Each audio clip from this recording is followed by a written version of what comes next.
What exactly is this Kundalini serpent energy that rises up our 33 vertebrae tree of life? And what are these supposed 7 chakra wheels of light? What is all this symbolism actually pointing towards? Harajat Khalsa wrote, "The ancient yogis and sages who developed Kundalini yoga had a deep respect for the creator of this human body. They knew in their profound devotion and worship that so perfect a creator could only have created perfection in design, function, and potential. Based on this respect, they sought knowledge of the totality of the human being. They researched the human ability to maintain good health, increase vitality, open consciousness, and expand the experience of the excellence of human life. Their research gave them a great understanding of the nervous system, glandular system, organ system, energy system, and brain. They learned how blood, nerves, muscles, organs, and glands all work together. They investigated the seen and the unseen, and the interrelationships between the physical and the subtle. From this research, they developed Kundalini Yoga. Kundalini Yoga is a highly evolved technology based on a thorough understanding of the ecology of the human body, how the breath affects the thinking, how the angle of a finger affects the pituitary gland. This technology works with the systems of the human body using the body's own means. Hand position, breath, posture, sound, and motion are employed in various ways to create the optimum balance among all the body's components. Until recent times, these techniques had been secret, taught only to a chosen few. When babies are born, their entire 33 vertebrae spinal column is loose, flexible, and independently operating. By adolescence, however, the first 4 vertebrae begin fusing into a single unit, known as the coccyx, and by early adulthood, the next 5 vertebrae fully fuse into another single unit, known as the sacrum. No longer able to move about freely and independently, various processes of the cerebrospinal system become constricted and deregulated, such as the relaxation response, hormone production, and the flow of spinal fluid. Ancient yogis also taught that the root of individuated consciousness, the divine essence within man, originates at our first chakra point, the perineum, nestled and stuck by the many fused vertebrae. This Kundalini energy desires to travel upward along the spine, illuminating the 7 chakra centers and resulting in a fully realized, individuated, enlightened being. Since the awakening of Kundalini requires extensive initiation, including meditation, breathing practices, advanced stretching, a plant-based diet, chastity, and other austerities, the majority of humanity remains unaware of this powerful, transformative energy to their own physical and spiritual detriment. Kundalini energy desires to climb our trees of life, but finds itself trapped by our fused lower vertebrae. So esotericists have long symbolized this with a serpent coiled around an egg 3.5 times. In order to uncoil the serpent from its nest egg and allow Kundalini to rise up the tree of life, the initiate must sincerely dedicate themselves to a variety of holistic, healthful practices and self-discovery through asceticism and introspection, which will begin the process of ascension. As Kundalini ascends, one by one, the 7 main energy centers of the body become illuminated, meaning the physiological and psycho-spiritual processes associated with each chakra become optimized. These 7 energy centers, all of which are located along the cerebrospinal column, corresponding directly to a major nerve ganglia, endocrine gland, or internal organ, and have actually been measured electromagnetically to produce 10-fold stronger biofields than non-chakra points. They each have physiological manifestations related to their location in the physical body, but also extend into the energy body, affecting us emotionally, psychologically, and spiritually as well. Muladhara, the red root chakra, is located in the perineum and relates to the gonads, adrenal medulla, and the pubococcygeus muscle that controls ejaculation. Psychologically, the root chakra controls security, survival, and the fight or flight response. Swadhisthana, the orange sacral chakra, is located in the sacrum and relates to the testes or ovaries, the genitourinary system, and the adrenals. Psychologically, the sacral chakra controls sexuality, relationships, violence, addictions, pleasure, creativity, and enthusiasm. Manipura, the yellow solar plexus chakra, is located in the solar plexus and relates to the metabolic and digestive systems, the pancreas and adrenal cortex.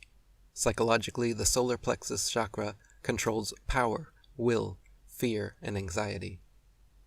Anahata, the green heart chakra, is located at the thymus in the middle of the chest and relates to the immune, circulatory, and endocrine systems responsible for fending off disease, blood flow, and maturation of T cells. Psychologically, the heart chakra controls love, compassion, rejection, equilibrium, and well-being. Vishuddha, the blue throat chakra, is located at the thyroid, which produces the thyroid hormone responsible for growth and maturation. Psychologically, the throat chakra is related to communication and growth through expression. Ajna, the indigo third eye chakra, is located at the pineal gland, the precise geometric center of the brain. The pineal gland is light sensitive and produces melatonin, which regulates sleep and dream states. Psychologically, the third eye chakra is related to intuition and clarity of mind. Sahasrara, the violet crown chakra, is located at the crown of the head and relates to the pituitary gland, which secretes hormones to control the endocrine system and connects to the central nervous system via the hypothalamus. Psychologically, the crown chakra is related to beingness, pure consciousness, and karma. Ervin Laszlo wrote, "Of the 7 primary chakras that are deemed to mediate the awareness and energies of our personal energy field, 5 are considered to align primarily along the main meridians up our spine. 1 is between and slightly above our eye level, and the last sits at the crown of our head. Associated with nerve plexuses and the endocrine system of our bodies, which secretes and regulates hormonal balances, the chakras, as viewed by Eastern traditions, have a primary role in the mediation of consciousness. The electronic recordings of the human biofield were found to be strongest over the chakras.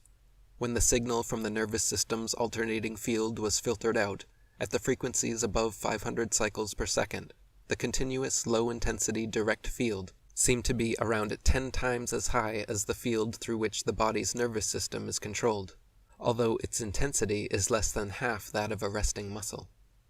In the 1990s, scientist Itzhak Bentov studied Kundalini from an engineering perspective and hypothesized that traditional yogic practices were actually advanced methods for stimulating endocrine glands to release higher amounts of hormones, endorphins, and endogenous DMT, which directly caused the raising of consciousness.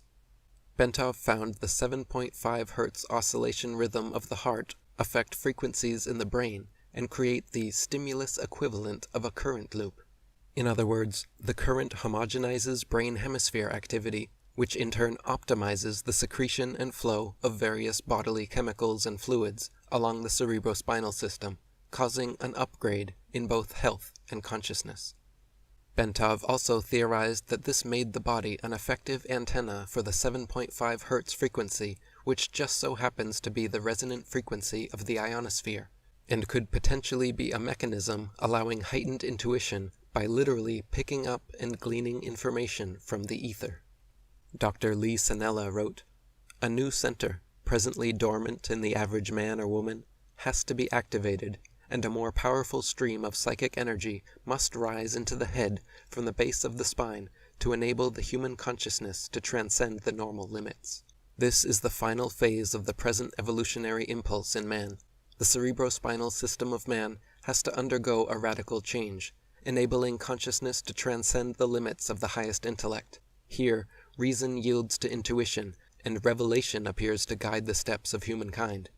This mechanism, known as Kundalini, is the real cause of all so-called spiritual and psychic phenomena, the biological basis of evolution and development of personality, the secret origin of all esoteric and occult doctrines, the master key to the unsolved mystery of creation, the inexhaustible source of philosophy, art, and science, and the fountainhead of all religious faiths, past, present, and future."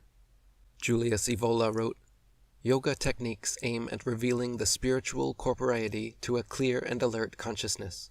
This involves an expansion of consciousness itself, and its development into a superconsciousness that replaces those forms of impaired and dulled consciousness. I would like to suggest at this point that some absurd psychoanalytical interpretations of yoga are circulated in the West by people who are extremely ignorant of even the most basic principles of yoga. According to these interpretations, yoga is supposed to induce hypnotic or trance-like states, like those experienced by a medium, that are below, rather than above, the level of ordinary waking consciousness. Exactly the opposite happens to be true. I have personally been training and teaching various forms of yoga, including Kundalini, Pranayama, and Hatha, for 2 decades, and can attest to the myriad benefits enjoyed by dedicated practitioners. Regular yoga practice has been proven to relieve stress, general body aches, pains, and anxiety, and depression, increase stamina, lung capacity, core strength, mindfulness, mental clarity and focus, improve posture, poise, and patience, promote longevity and cellular regeneration, boost energy levels, elevate mood, release happiness endorphins, improve digestion, assimilation and elimination, aid in deeper sleep, and elicit the relaxation response. Beyond these benefits gained by practitioners of all forms of yoga, the pinnacle state and intended achievement of the specific discipline known as Kundalini Yoga is the rising of this energy from the base of the spine to the top of the head in what is termed a Kundalini experience, or a Kundalini awakening. At the age of 25, after training in yoga for 7 years, and during a particularly diligent stint where I was practicing several hours daily, one fateful afternoon, I had the extreme pleasure and privilege of experiencing a Kundalini awakening myself. So what is meant by a Kundalini experience, or Kundalini awakening? Some signs and symptoms of experiencing a typical Kundalini awakening include fiery or electrical sensations rising up the spinal column, internal sounds like a hum, buzz, or ringing in one's ears, body shaking, jerking, or convulsions, severe emotional swings from extreme bliss to inconsolable sadness, personal and interpersonal realizations and revelations, visual and auditory hallucinations or hypersensitivities, and waves of intense joy, contentment, and fulfillment. These initial effects of successfully awakening Kundalini are short-lived, however, and generally appear and disappear again within a number of hours. Under proper spiritual guidance, and with adequate physical preparation, the entire process should be very positive and beneficial, but without the necessary guidance and preparedness, Kundalini awakening too early can have detrimental effects as well.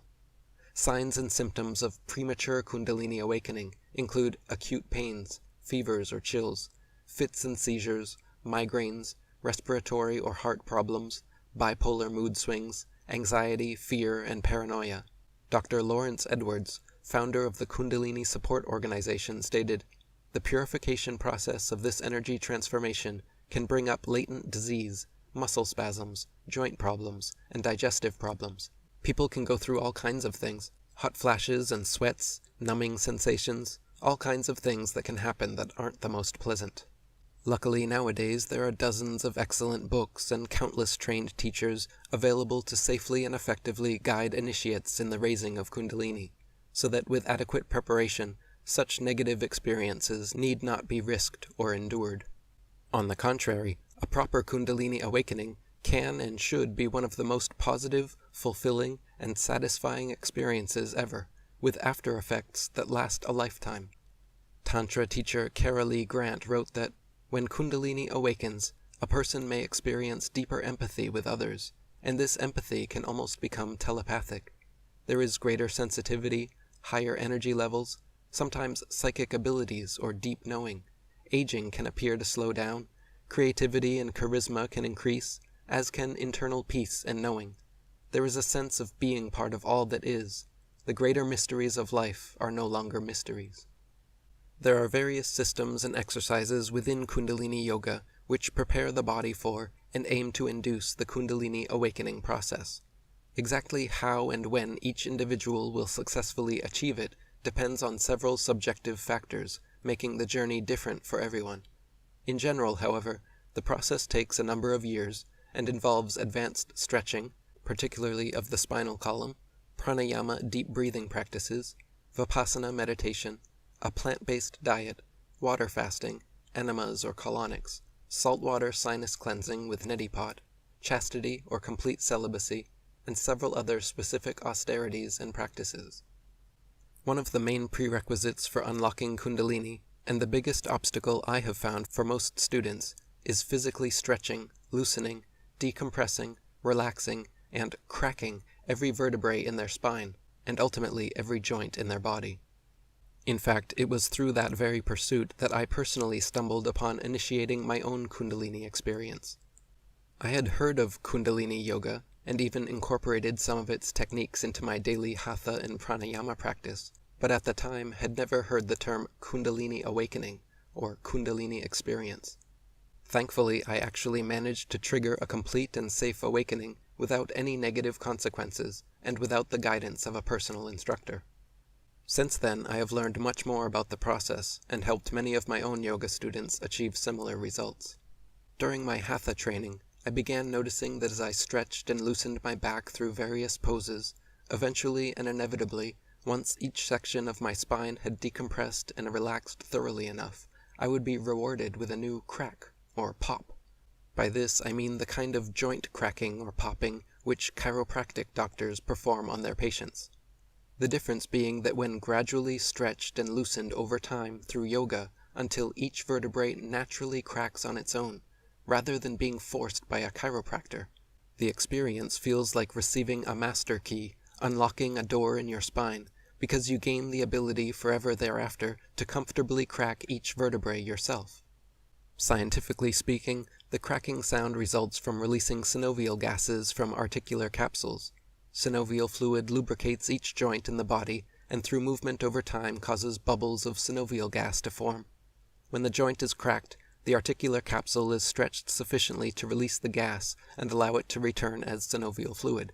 After a few hours, synovial gas bubbles will begin forming again, and the joint can be cracked again. If you have never cracked a joint before, and especially if forced, it can be a fairly unpleasant or even painful experience. But if properly prepared through yogic practice, and allowed to naturally pop through specific poses, cracking your joints is incredibly relaxing and simultaneously invigorating.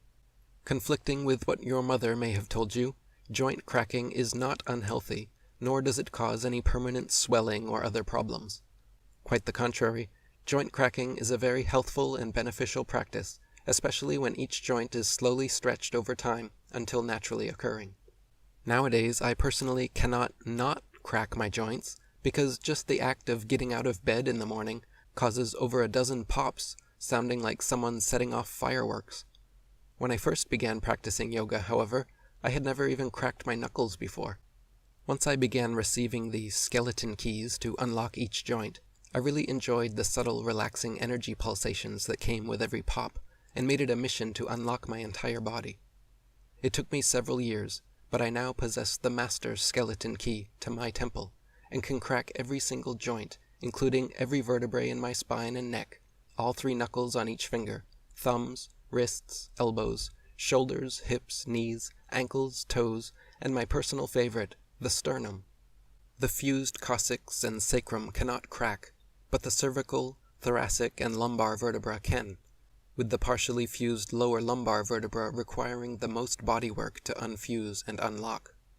Now, as I stated, during this part of my personal yoga journey, I was unfamiliar with the concept of Kundalini awakening, but had simply noticed and enjoyed the energetic sensation of joint popping so much that I made it a personal challenge to sufficiently stretch and loosen each joint until I could crack my whole body. For me, the final and most difficult vertebra to loosen were the lower lumbars, but I found that by hanging upside down using an inversion table, tree limb, or playground bar for spinal decompression, along with perfecting the halasana and kamapadasana poses, allowed me to unlock and crack every unfused vertebrae. Now, for some people, Kundalini may be triggered and rise without necessarily being able to crack every joint in their body. But for me, the moment I unlocked that final vertebrae of my spine was the beginning of my Kundalini experience. I could instantly feel a fiery electrical sensation pulsating at the base of my spine, slowly gaining intensity and beginning to rise higher towards my back. I could instantly feel a fiery electrical sensation pulsating at the base of my spine, slowly gaining intensity and beginning to rise higher towards my lower back. I began to sweat, saw visual energy trails, and felt a steady building of euphoria reminiscent of coming up on a magic mushroom or LSD trip. As the electric fire continued rising towards my heart, I had several deep and transformative revelations about myself and my relationships, which caused extreme emotional fluctuations, from sobbing uncontrollably to laughing uncontrollably. When the energy reached my neck and continued ascending, there was a building internal pressure, making it feel like my head was going to explode.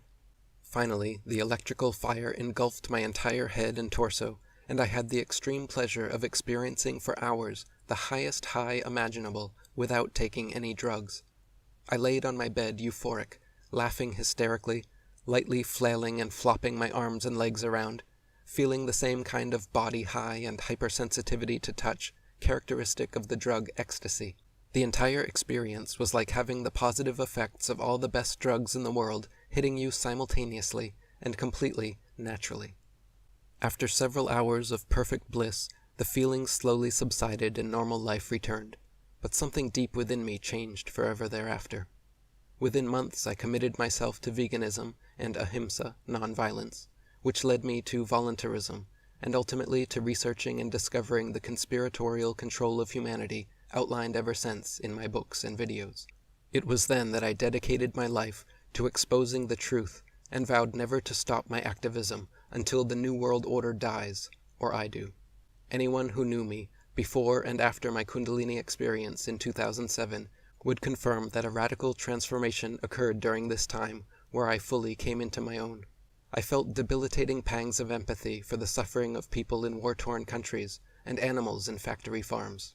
It is this compassion for all sentient beings that led me to become the dedicated vegan voluntarist truth activist that I am today.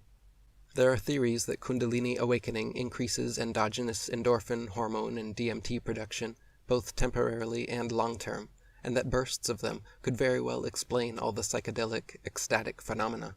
I also have my own pet theory that compressed vertebra and synovial gas buildup impedes the proper flow of cerebrospinal fluid and the many essential chemicals contained therein, and that this is why loosening and cracking the spine is so important for optimum health and Kundalini awakening. The exact science and reasoning remains shrouded in mystery, but hopefully in the future, further experiments will enhance our understanding.